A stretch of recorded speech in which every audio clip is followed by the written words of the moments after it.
This solar system mobile kit was such a fun and meaningful project for my son.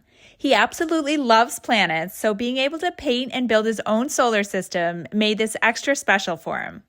Watching his excitement as each planet came together was honestly the best part, and once it was finished, it looked amazing hanging in his room.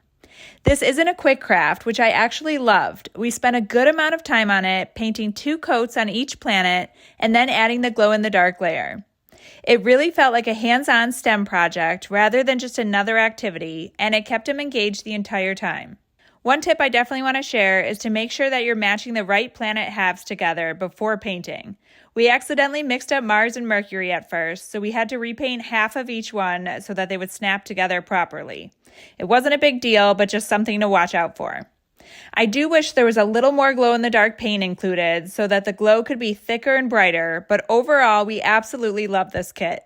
It was a worthwhile project, it looks adorable as room decor, and most importantly, my son is so proud of it. If you have a space-loving kid, this is such a fun and memorable activity to do together, and I definitely recommend checking it out.